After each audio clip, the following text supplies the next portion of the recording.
Olá, turma, tudo bem?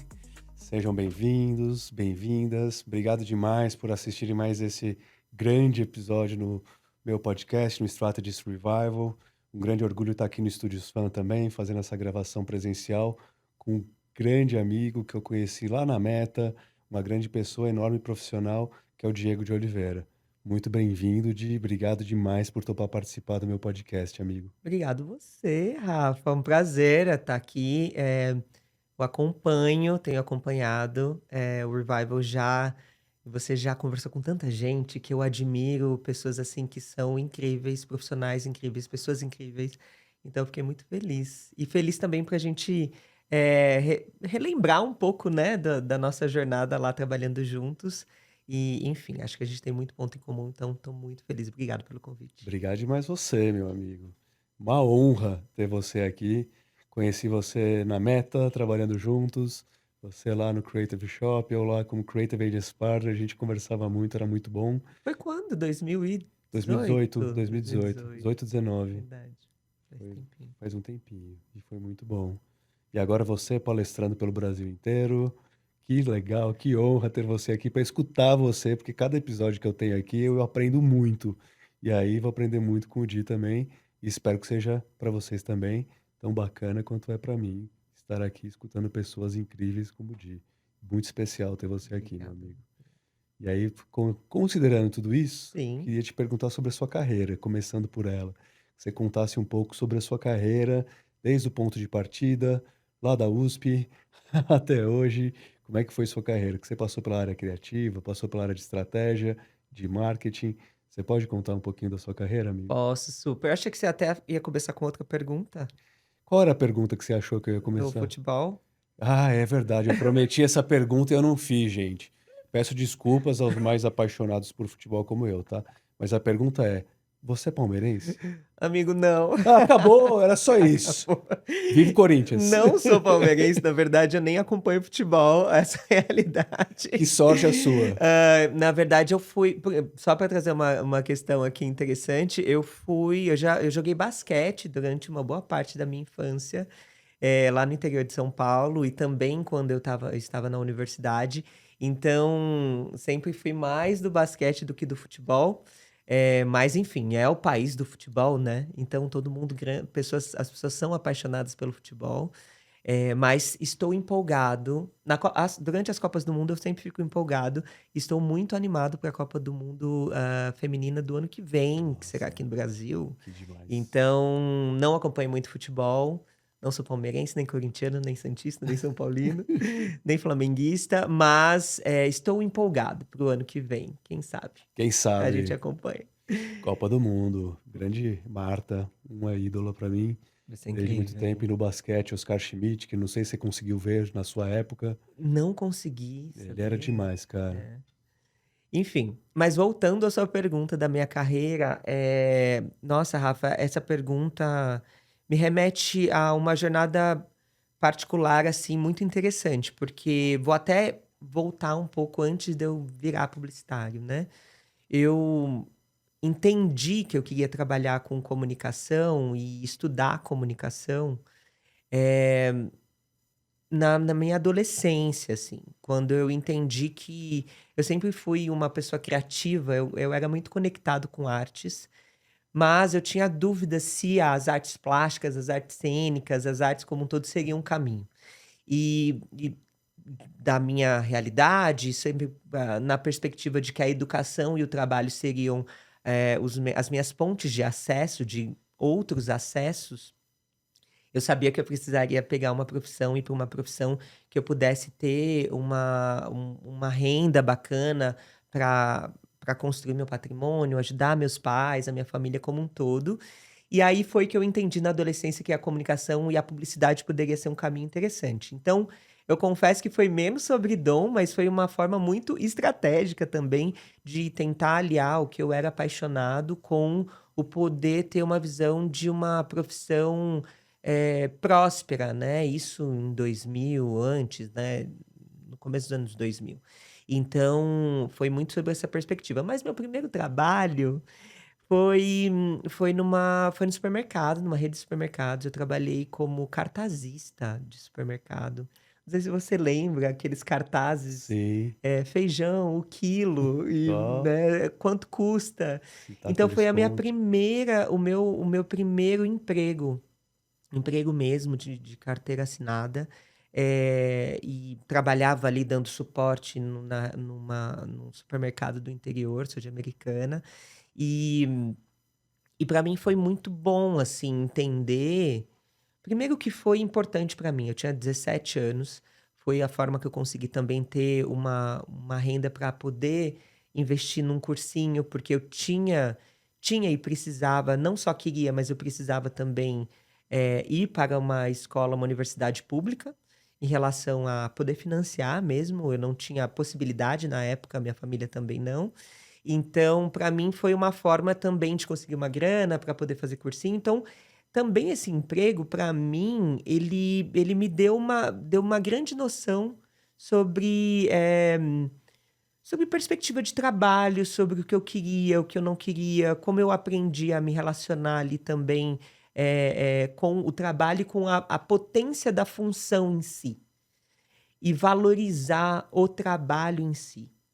E depois disso que eu consegui, vir para a USP e sou formada em comunicação social, eu gosto de apontar isso, eh, que é a comunicação social com a vertente em publicidade e propaganda, mas eu me considero um comunicólogo, né, eu me considero uma pessoa que estuda, que é apaixonada e que ama comunicação. Toda a perspectiva crítica da conexão, da comunicação em si, o que está por trás, a teoria, muito mais do que as possíveis técnicas, tecnologias, as possíveis ferramentas que a gente tem, existe um ferramental da comunicação que é o ser humano, a conexão com o outro. E isso para mim é a base de como eu me vejo hoje enquanto profissional, enquanto um amante da área de comunicação, né.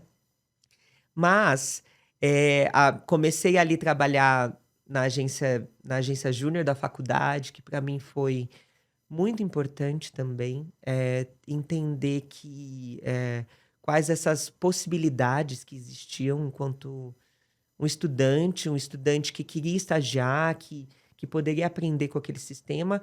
E mais do que isso, Rafa, entender sobre um olhar crítico sobre a comunicação, sobre a área da publicidade, sobre, enfim, tudo que estava ali em volta, né? E estar na Escola de Comunicação e Artes da USP foi muito bom para mim, sobre o aspecto de entender que trabalhar na área de comunicação, na publicidade, ela tem vertentes muito interessantes. De propósito, de impacto, impacto na sociedade, de como a gente pode enfrentar a comunicação de forma mais responsável e de forma mais crítica. Então, para mim foi muito bom. E aí depois, mergulhei no mundo das agências, fui planejador estratégico durante muito tempo. Estagiei na Thomson, na JWT na época, como, na parte de assessoria de imprensa, já querendo entrar no Que mundo de legal. agências, e lá tinha um grupo, de planejadores que para mim eles formaram uma escola muito potente, né.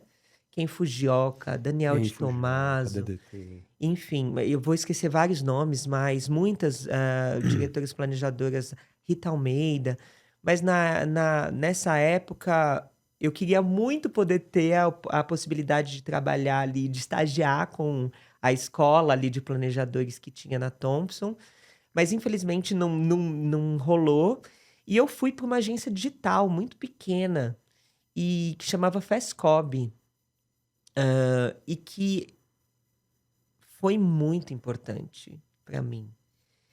Não só pela oportunidade de alguém que os meus contratantes na época enxergaram em mim, um potencial, e eu fui para uma vertente do marketing da publicidade digital online na época, que era muito nova, mas que começou a trazer um repertório para mim que não existia ali ainda, o que estava muito dividido, né? 2000, isso foi 2006, Rafa.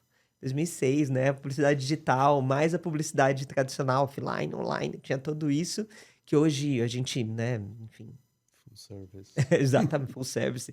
São outros elementos de transformação da nossa área, mas que para mim foi muito importante, porque apesar das agências online estarem muito pequenas, tinham outras discussões. Era um enfrentamento de um estudo diferente dos canais de mídia, tudo era meio conectado, mídia com as redes sociais ainda estavam muito iniciais, então era site, aí tinha UX, tinha, enfim, muita coisa acontecendo e que me deu um repertório importante para poder continuar nesse mundo mais digital mesmo, né? Então eu começo com um planejamento estratégico, um planejador estratégico com essa perspectiva já absorvido e mergulhado no mundo digital. O que me deu também um repertório que foi importante para minha carreira. Depois de um tempo lá, alguns anos, aí eu fui para Paris, fui fazer lá o primeiro ano de Master, né, o Master 1, na Sorbonne, e que era também uma pós profissionalizante também. Très chique. Très chique. Très chique, très chique.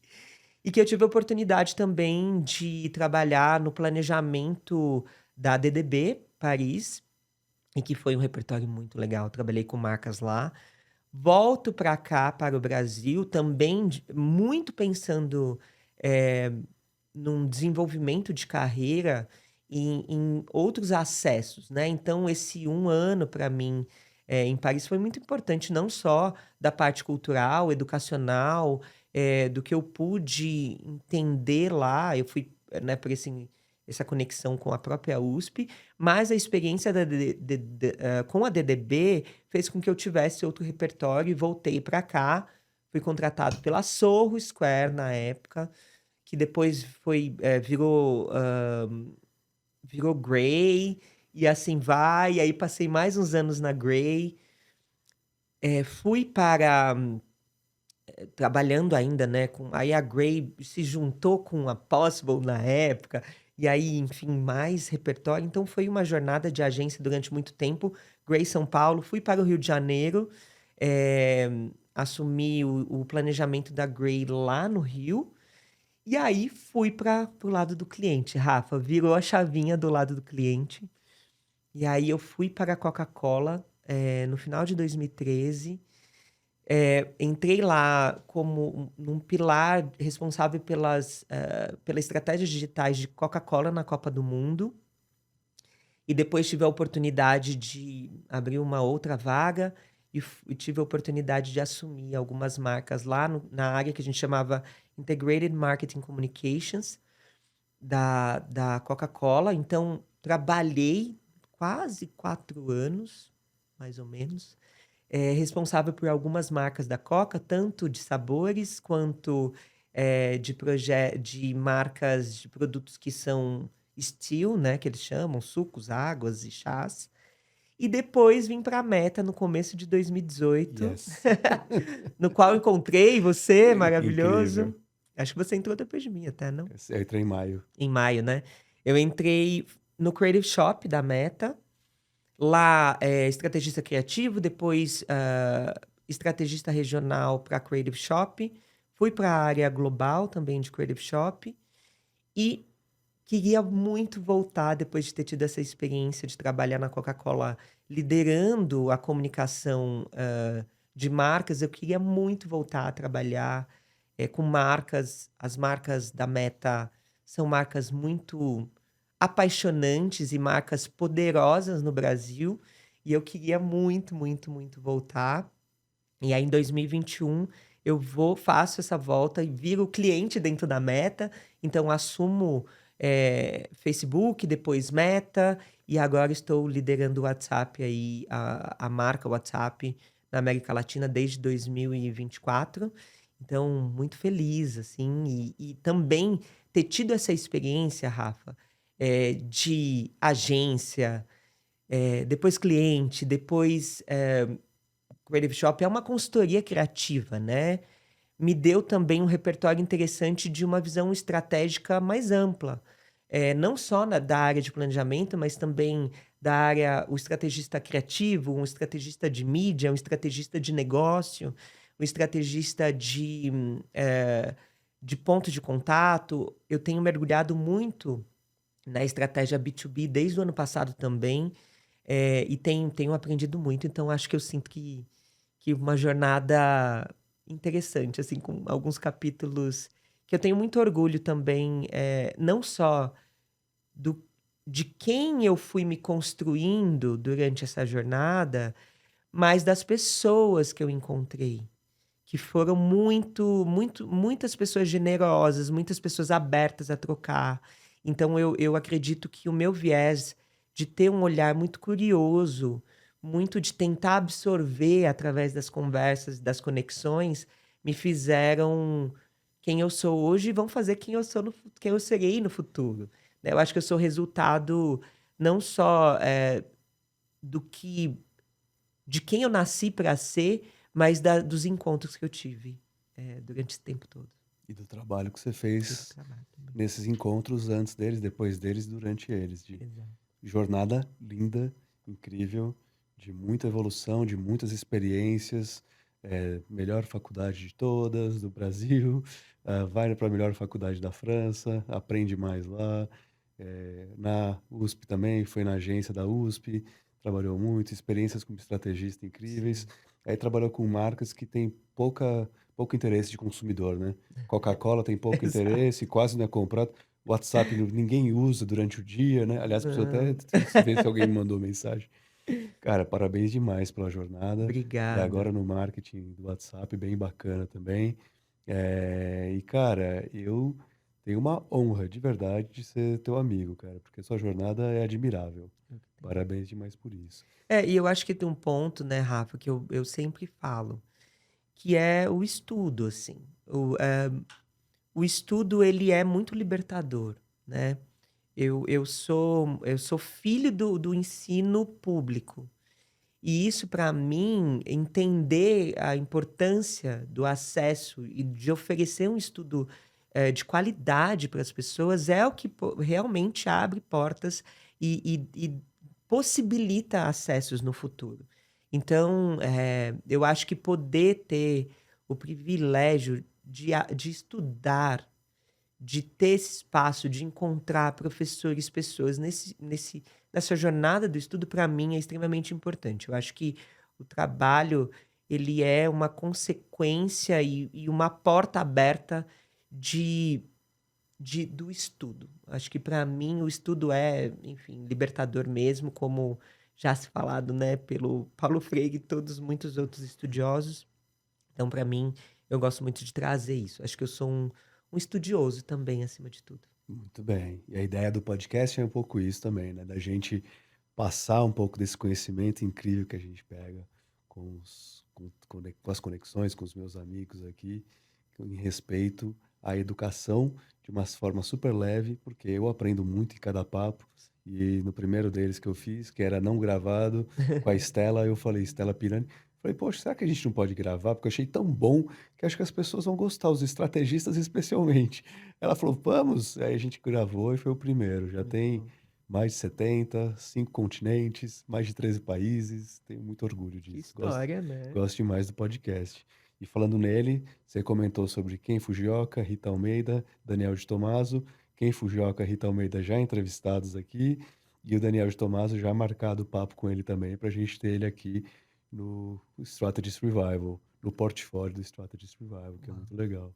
E agora você comentou sobre educação pública e tudo mais, e eu penso muito que eu fiz na meta depois do meu traumatismo crânioencefálico, eu me recuperei, Uhum. sou feliz em estar vivo a cada dia, mas eu sempre penso mais não, eu sempre penso no impacto positivo que a gente pode gerar através da ação e comunicação de marcas, né? Quais são os impactos positivos?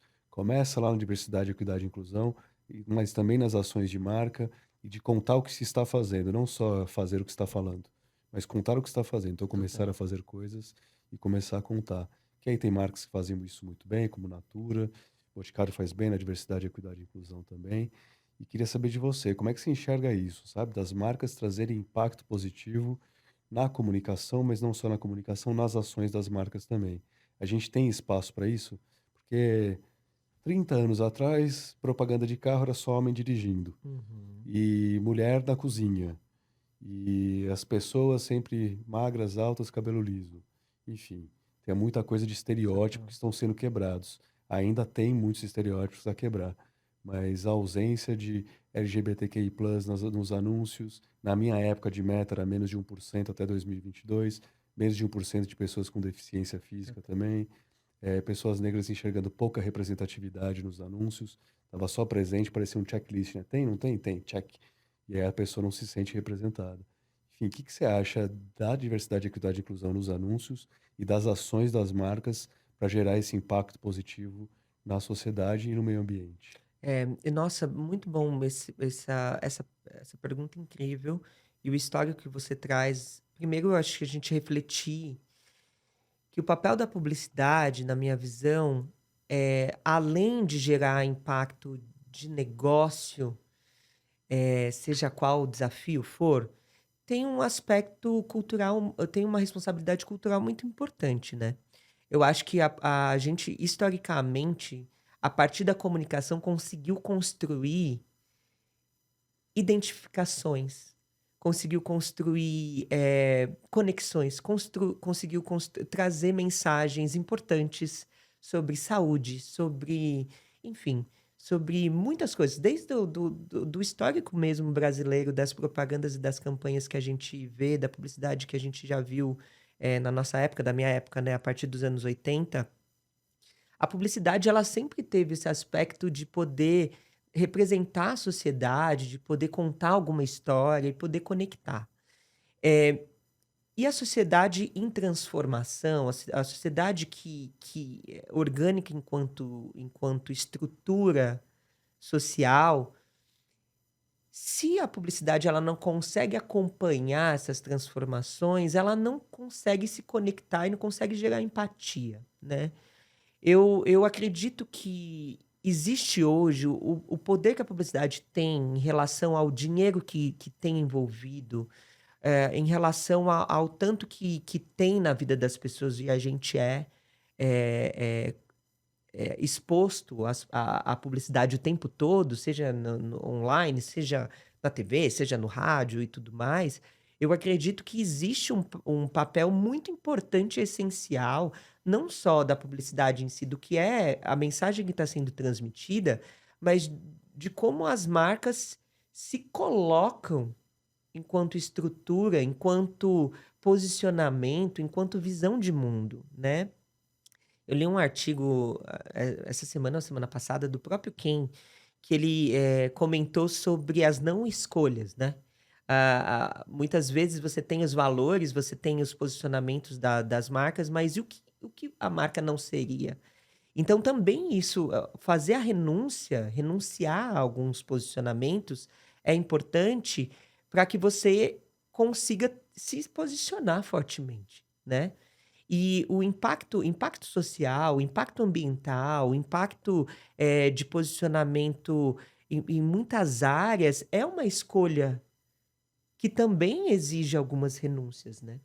Então eu vejo que me parece que a gente passou um pouco sobre essa perspectiva de que a responsabilidade do impacto social, da equidade, da questão de identidade racial, de orientação sexual, ela talvez não seja importante, mas eu acredito que não. Cada vez mais ela tem importância e cada vez mais passa a ter um papel fundamental na construção de conexão de marca, nessa ponte entre marca e as pessoas, né.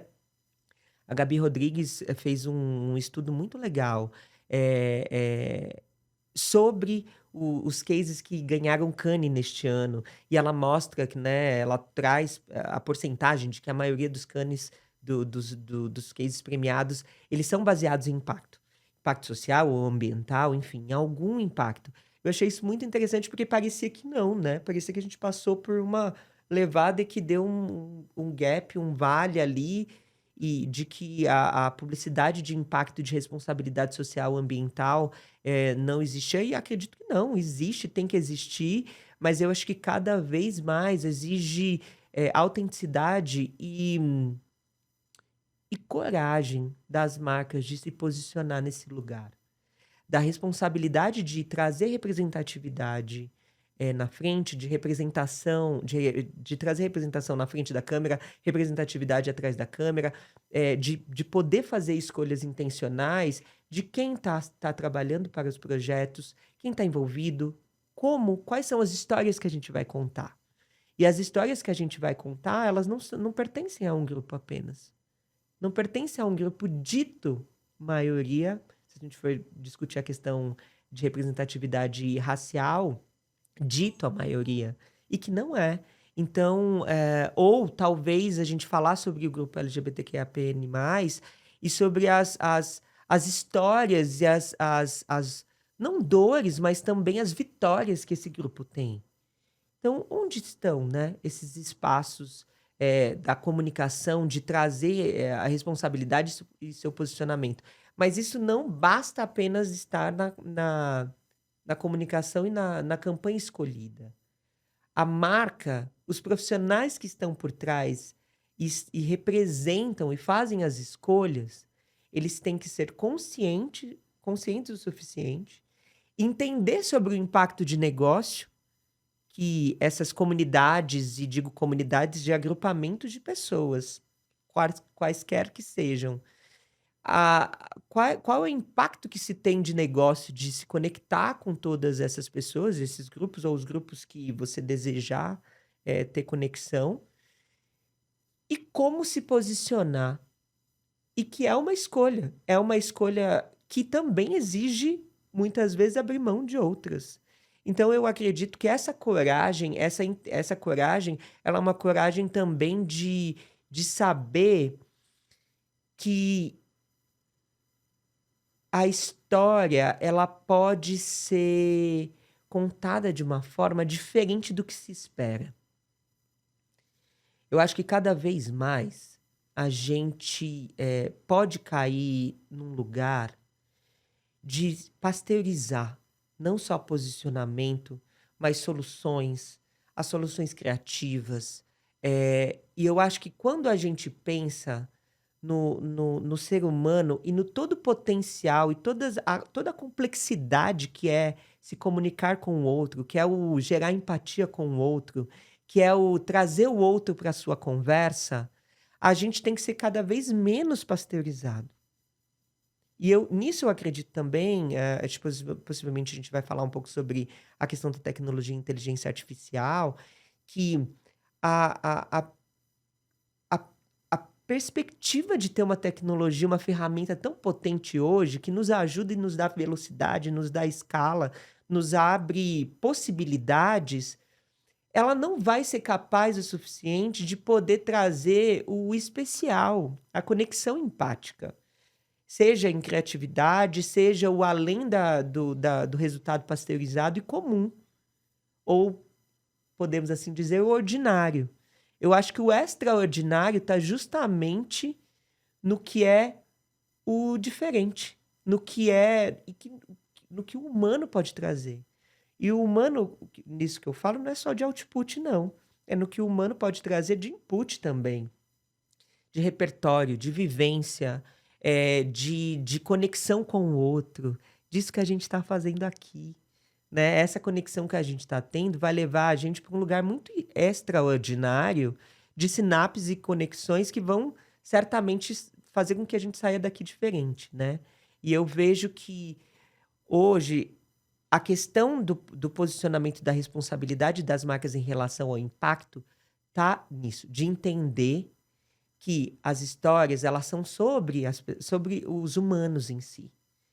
E os humanos, eles trazem escolhas e trazem conexões que são únicas. E fazer essas escolhas não é fácil.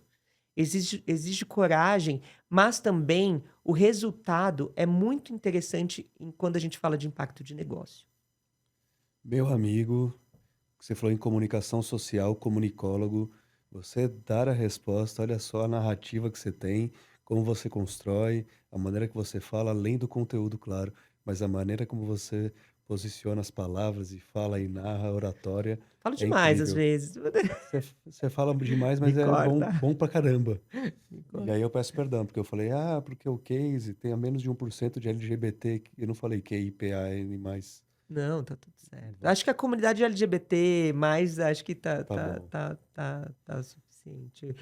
Não suficiente para abrigar todos, mas hoje a gente também acho que o mais importante é a intencionalidade que a gente põe, né. Então, hoje a gente, tem muitas preocupações, né, pra se ter hoje e eu acho que também voltando a essa perspectiva, que bom você trazer essas discussões também nas suas conversas. Eu já vi em outras conversas suas sobre essa questão da intencionalidade, o papel das marcas, e acho que essa conversa não pode morrer, né, não pode morrer, porque e não vai morrer, Rafa, não vai. Fingers crossed. E eu acho que acredito cada vez mais que a responsabilidade, a gente ecoando esses assuntos, essas discussões, essas responsabilidades, faz com que a gente sempre fique em alerta.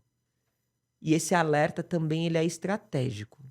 Porque no momento onde a gente tem que gerar transformação, existe momento também na luta, né, em si, que ela também exige estratégia de saber quando a gente tem que ser mais observador, quando a gente é mais defensivo, quando a gente é mais ofensivo. E eu acho que a gente também está nesse momento de, de se organizar e pensar de forma estratégica como a gente torna e volta a dar mais volume para essas conversas. Muito bem, amigo. Você comentou sobre a inteligência artificial. Vou fazer uma pergunta já, mas queria comentar que você falou da Gabi Rodrigues também. Gabi Rodrigues também entrevistada aqui, pessoa incrível, que cuida do impacto, né, do olhar Chief Impact Officer, alguma coisa próxima disso, lá na Droga 5. Exato. Uma pessoa incrível, que esteve em Cannes Tenho agora, certeza. jurada e tudo mais. E sobre inteligência artificial, pergunta é simples, vai roubar meu emprego? Rafa, eu acredito que não. Eu acho que a gente vai, acho que a gente está passando por um momento de muita transformação, né. E nesse momento de transformação, eu acho que, existe pode gerar medo, pode gerar tensão, pode gerar reorganização.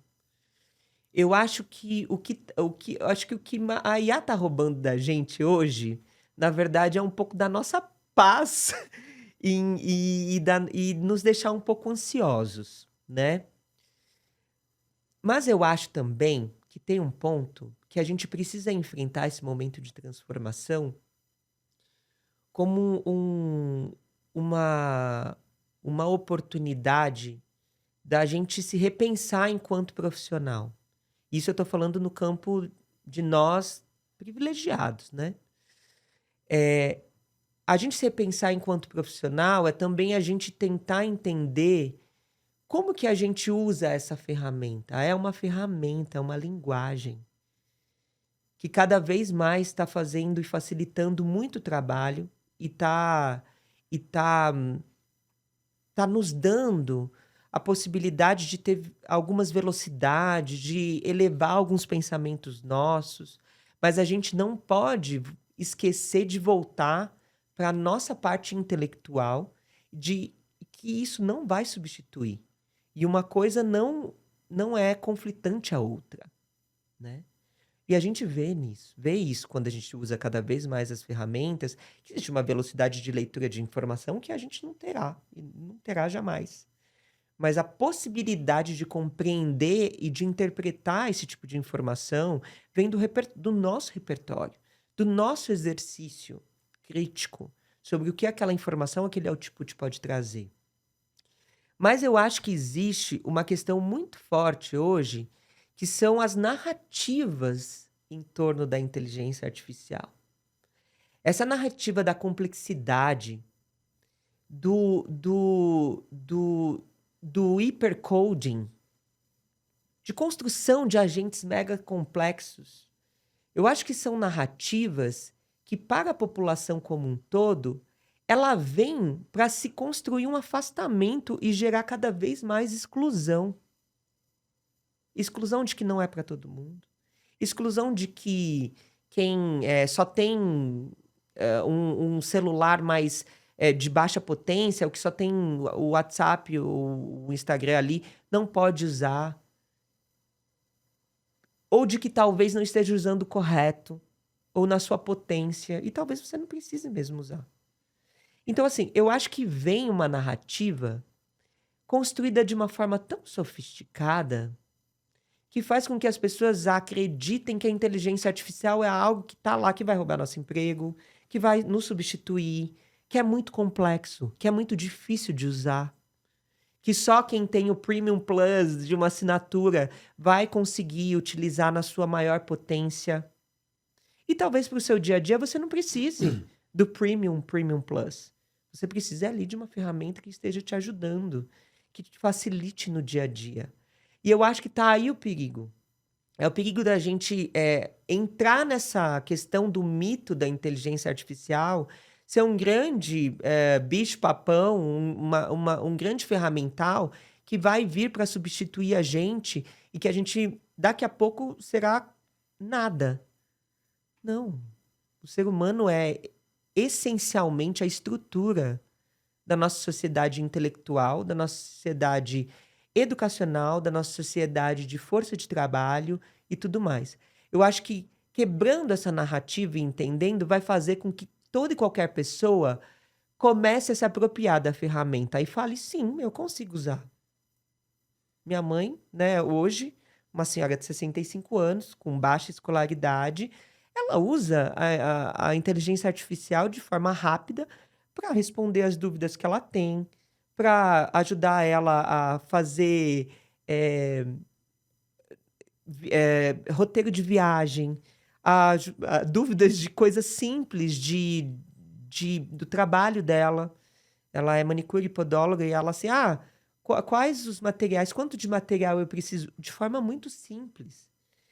Isso já tem ajudado. Então, se a gente parar de entender que a inteligência artificial ela é algo para apenas alguns, que essa é uma narrativa complexa e que faz com que a gente entre na perspectiva de exclusão, vai fazer com que todo mundo possa se empoderar e a gente construir ferramentas para empoderar também a sociedade e os grupos menos privilegiados. Hoje a gente já vê alguns resultados de estudos que dizem que já existe uma questão de desigualdade de gênero em relação ao acesso às inteligências artificiais. Quando a gente começa a entender, então, sobre a questão de classe, questão de raça neste país, possivelmente a gente vai ter esse recorte. Então, isso pode ser também uma narrativa muito, muito complexa que a gente precisa ficar atento para que os que sempre foram privilegiados não continuem ainda sendo os que talvez continuem tendo as posições de liderança. Então, aí vem a nossa preocupação e nossa atenção de como a ferramenta, ela é uma ferramenta que ela tem que ser acessível e inclusiva para que todos possam ter o poder e entender que podem utilizar a ferramenta para o seu trabalho. Aí não vai haver o medo da substituição, mas vai haver sim a percepção de que essa é uma ferramenta que pode facilitar o meu dia a dia e me impulsionar para ter acesso à educação, para ter acesso a um tipo de aula, de curso que talvez eu não teria, a ter acesso a um tipo de conhecimento que talvez eu não teria. E que ali, uma simples conversa, eu consiga resolver coisas talvez que demoraria muito tempo. Eu acho que é essa a questão. A inteligência artificial, a gente mudando a narrativa, ela pode ser muito mais poderosa do que a gente imagina. Incrível, meu amigo. Inteligência artificial, eu digo até que, no meu ponto de vista, até antes da inteligência artificial surgir, ela já estava sendo trabalhada, mas para mim a principal habilidade, o principal skill que um planner deve ter é curiosidade. Claro. Porque a partir da curiosidade, pensar nas perguntas, fazer as perguntas certas, vai atrás das respostas não literais, mas vai atrás de melhores insights, né? Vai atrás da pesquisa, da informação, dos melhores insights. E aí eu queria te perguntar um pouco disso, de qual é a sua principal dica dentro da sua jornada incrível que você dá para os planners, que é a maioria de quem assiste a gente aqui. Mas para os planners que hoje são estrategistas, né? A gente não chama mais de planner.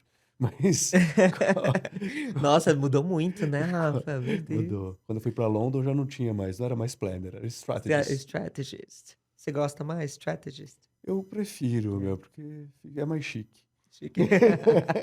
A Natália Traude trouxe um ponto interessante na conversa dela, dessa visão do estrategista ter mais abrangência, né? Você consegue ser Sim, estrategista de negócio.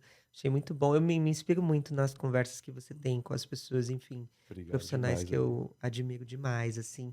E também trazer também nomes de uma nova geração que vem fazendo a diferença na estratégia na área da estratégia que eu admiro muito. Renan Damascena, Verônica Dudman, Rafa Prieto, uma galera assim que eu tenho conversado e que tem trazido eh, Gibambassi, pessoas que eu admiro muito. Acho que vale a pena a Falar com gente. eles. Exato, uma galera muito legal.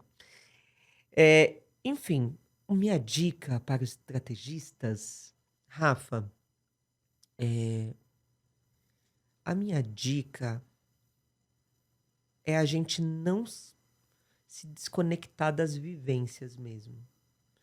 Eu acho que cada vez mais, eu acho que conectando um pouco com a conversa de inteligência artificial que a gente acabou de ter agora, existe uma visão para mim que o estrategista ele traz, além da questão técnica e metodológica em si, que é o poder da interpretação dos problemas, a interpretação, o insight em si, né? O poder de conseguir olhar para as nuances das conversas, desse processo da identificação, da comunicação, dos movimentos de tendências de comunidades, de comportamentos. Essa interpretação, ela exige vivência. E essa vivência, ela é a partir do repertório, de você conseguir se conectar com mais pessoas, de conseguir olhar, estudar, olhar para a cultura, para a arte, para os movimentos das novas gerações, e olhar com um olhar crítico também. Só que se a gente se distancia disso, ele fica muito num lugar muito do laboratório, né? Ah, vou ali viver e tal.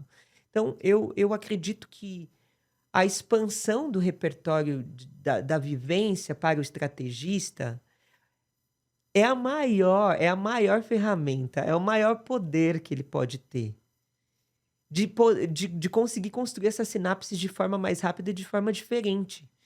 Que a inteligência artificial não vai ter, ou não vai conseguir tanto, ou que talvez outros profissionais que não sejam estrategistas consigam, ou talvez consigam e não seja o forte.